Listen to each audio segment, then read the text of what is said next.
ഇന്ന് കർക്കിടകം 6 കമ്പരാമായണം 6-ാം ഭാഗത്തിലേക്ക് സ്വാഗതം. കഴിഞ്ഞ ഭാഗത്തിൽ നമ്മൾ ചർച്ച ചെയ്തത് ബ്രഹ്മദേവൻ, സന്ധ്യാബലം, പിന്നീട് യക്ഷ രാക്ഷസന്മാരുടെ ഉത്ഭവം. ബ്രഹ്മം എന്നാൽ അറിവ് ആണെന്ന് നമ്മൾ മനസ്സിലാക്കി. അറിവ് ഒരിടത്ത് അടങ്ങിയിരിക്കുന്ന ഒരു സംഗതിയല്ല. അറിവിൻ്റെ പ്രത്യേകതയാണ് വീണ്ടും വീണ്ടും പൊട്ടിമുളച്ച് പുത്തൻ അറിവുകളായിട്ട് തീരുക.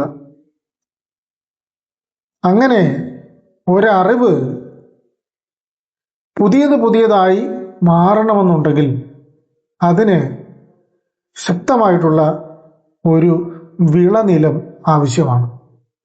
നമുക്കറിയാം, വിളനിലത്തിൽ നമ്മൾ ധാരാളം പോഷക മൂല്യങ്ങളുള്ള പച്ചക്കറികളും മറ്റു ധാന്യങ്ങളും ഒക്കെ വിതയ്ക്കുന്നുണ്ട്. അതെല്ലാം വീണ്ടും വീണ്ടും മുളച്ചു വരുന്നു. വിവിധ തരത്തിലുള്ള പോഷക സമൃദ്ധമായിട്ടുള്ള ആഹാരമായി നമുക്ക് മാറുന്നു. അങ്ങനെ അറിവും മനുഷ്യനെ പോഷിപ്പിക്കുന്ന തരത്തിലുള്ള ഒരു കാര്യമായിട്ട് മാറേണ്ടതുണ്ട്. അത് ബ്രഹ്മദേവൻ മനസ്സിലാക്കുകയും ആ അറിവ് വീണ്ടും വീണ്ടും വളരുന്നതിന് വേണ്ടി ഒരു വിളനിലം ഒരുക്കേണ്ടതിൻ്റെ ആവശ്യകത തിരിച്ചറിയുകയും ചെയ്തു. അങ്ങനെ അദ്ദേഹം തൻ്റെ മനസ്സിൽ, അദ്ദേഹത്തിൻ്റെ ചിന്തയിൽ ഒരു പുത്രന് ജന്മം നൽകി. മാനസപുത്രനായിട്ട്. ഒരു വിളനിലത്തിന്, വിളനിലം എന്നാൽ മറ്റൊരു വാക്കാണ് പുലം. അപ്പോൾ അദ്ദേഹത്തിൻ്റെ മാനസപുത്രനായിട്ട്, വിളനിലമായിട്ട് ജനിച്ച പുത്രനാണ് പുലസ്ത്യൻ. പുലസ്ത്യൻ്റെ ഒരു പ്രത്യേകത, വീണ്ടും വീണ്ടും ആ അറിവിൻ്റെ ആശയങ്ങളെ പ്രചരിപ്പിക്കുന്നതിനുള്ള ശേഷി ഉള്ള ആളായിരിക്കുക എന്നതാണ്. അങ്ങനെ പുലസ്ത്യൻ അറിവിൻ്റെ വിളനിലമായിട്ട് ബ്രഹ്മദേവന് ജനിച്ചു. അപ്പോൾ അറിവ് എന്ന് പറയുന്നത് ചുറ്റിലും പരക്കുന്ന ഒരു ശേഷിയുള്ള ഒന്നാണ്. അറിവിൻ്റെ പെരുമ അറിയും തോറും ധാരാളം ആൾക്കാർ അവിടേക്ക് ആകർഷിക്കപ്പെടുന്നത് നമുക്ക് എല്ലായ്പ്പോഴും കാണാൻ സാധിക്കുന്ന ഒന്നാണ്. നമ്മൾ സംഘകാലം എടുത്ത് പരിശോധിച്ചു കഴിഞ്ഞാൽ അവിടെ കുടി എന്ന് പറയുന്ന സമ്പ്രദായമായിരുന്നു. തൊഴിൽ അധിഷ്ഠിതമായിട്ടുള്ള കുടി സമ്പ്രദായം. ആ കുടി സമ്പ്രദായത്തിൽ ധാരാളം കുടികളുണ്ടായിരുന്നു, വിവിധ തൊഴിലുകൾ ചെയ്യുന്നു. ഒരു തൊഴിലും മറ്റൊന്നിനേക്കാൾ ശ്രേഷ്ഠമോ താഴ്ന്നതോ ആയിരുന്നില്ല. അങ്ങനെ സമൂഹത്തിലെ ഒരു തൂപ്പുകാരൻ്റെ വീട്ടിൽ ഒരു പണ്ഡിതൻ ഉണ്ടായിക്കഴിഞ്ഞാൽ രാജാവ് ആ പണ്ഡിതനെ തേടി ആ കുടിലിലേക്ക് എത്തും. അതാണ് സമ്പ്രദായം. അപ്പോൾ അറിവിൻ്റെ പെരുമയെക്കുറിച്ച് നമ്മുടെ തെക്കേ ഇന്ത്യയിലുള്ള ഈ തമിഴകത്തിലുള്ള മനുഷ്യർ വളരെ നന്നായി മനസ്സിലാക്കിയിരുന്നു എന്നതാണ് അതിൻ്റെ അർത്ഥം.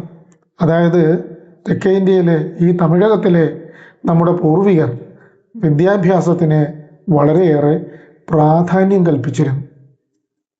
അങ്ങനെ പുലസ്ത്യൻ അറിവിൻ്റെ വിളനിലം അങ്ങനെ വിവിധ തരത്തിലുള്ള അറിവിൻ്റെ വിത്തുകളെ പാകി പരുവപ്പെടുത്തി എടുത്തു. അതിൻ്റെ കീർത്തി നാടെമ്പാടും പകർന്നു. അങ്ങനെ പുലസ്ത്യന് ഉണ്ടായ പുത്രനാണ് കീർത്തി അല്ലെങ്കിൽ പെരുമ. അതായത് വിശ്രവസ്. അപ്പോ അറിവിൻ്റെ വിളനിലമൊരുക്കി, പിന്നീട് അതിൻ്റെ കീർത്തിയെ പരത്തി. അങ്ങനെ ആ പരമ്പര അങ്ങനെ നിൽക്കട്ടെ, വിശ്രവസിൻ്റെ അടുത്ത് വരെ നിൽക്കട്ടെ. ഇനി മറ്റൊരു കാര്യത്തിലേക്ക് കടക്കാം. അതായത് ബ്രഹ്മദേവൻ സന്ധ്യാനേരത്തുണ്ടാകുന്ന ഊർജപ്രവാഹത്തെ നിയന്ത്രിച്ചു നിർത്താൻ ശേഷിയുള്ള രാക്ഷസന്മാരെ രക്ഷയ്ക്കായിട്ട് ജന്മം നൽകി. അങ്ങനെ രാക്ഷസന്മാർ എന്ന് പറഞ്ഞാൽ രക്ഷിക്കുന്നവർ, അങ്ങനെ ഒരു കുലം ഉണ്ടായി വന്നു. ആ കുലത്തിൻ്റെ പരമ്പരയിൽ ജനിച്ച ആളാണ് സുമാലി.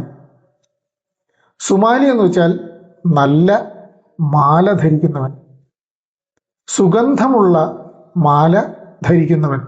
അപ്പം അറിവിൻ്റെ മറ്റൊരു പ്രത്യേകതയാണ് നല്ല സുഗന്ധമായിരിക്കും അറിവിന്.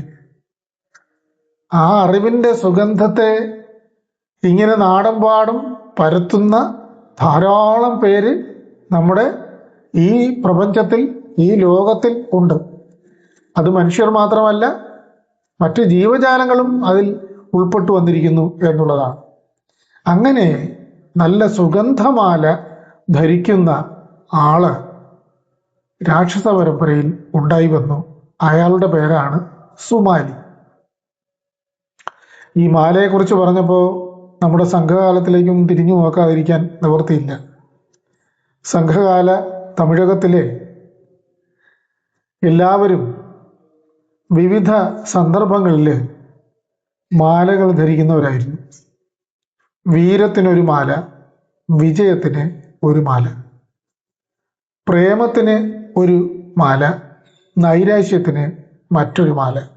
ഇങ്ങനെ പൂമാലകൾ, വ്യത്യസ്ത സുഗന്ധങ്ങളുള്ള പൂമാലകൾ ഇടുന്ന ഒരു പ്രവണത ഈ തെക്കേ ഇന്ത്യക്കാർക്ക് ഉണ്ട്. അങ്ങനെ ഈ സുമാലിക്ക് ഒരു പുത്രി ജനിച്ചു. ആ പുത്രിയുടെ പേര് സുഗന്ധി, കൈകസി എന്നാണ് സുമാലിയുടെ പുത്രിയുടെ പേര്. സുഗന്ധം പരത്തുന്നവൾ, സുഗന്ധി. അറിവിൻ്റെ സുഗന്ധത്തെ എല്ലായിടത്തേക്കും പരത്തുന്നവളായിട്ടുള്ള കൈകസിയും ജനിച്ചു വീണു. അങ്ങനെയിരിക്കെ വിശ്രവസിൻ്റെയും കൈകസിയുടെയും വിവാഹം നടന്നു. അപ്പോൾ അറിവിൻ്റെ കീർത്തിയും അറിവിൻ്റെ സുഗന്ധവും തമ്മിൽ ഒന്നിച്ചിരിക്കുന്നു. അറിവിൻ്റെ കീർത്തിയും അറിവിൻ്റെ സുഗന്ധവും തമ്മിൽ ഒന്നിച്ചിരിക്കുന്നു. അവർക്ക് രാവണാദി പുത്രന്മാര് ജനിക്കുന്നു. അപ്പോൾ അവർ മോശക്കാരായിരിക്കും? അറിവിൻ്റെ കീർത്തിക്കും അറിവിൻ്റെ സുഗന്ധത്തിനും പിറന്നു വീണ പുത്രരാണ് രാവണാദികൾ. രാവണൻ, കുംഭകർണൻ, വിഭീഷണൻ, ശൂർപ്പണഖ. അവരെക്കുറിച്ച് നമുക്ക് അടുത്ത ഭാഗത്തിൽ ചർച്ച ചെയ്യാം. വളരെ സന്തോഷം, വളരെ നന്ദി.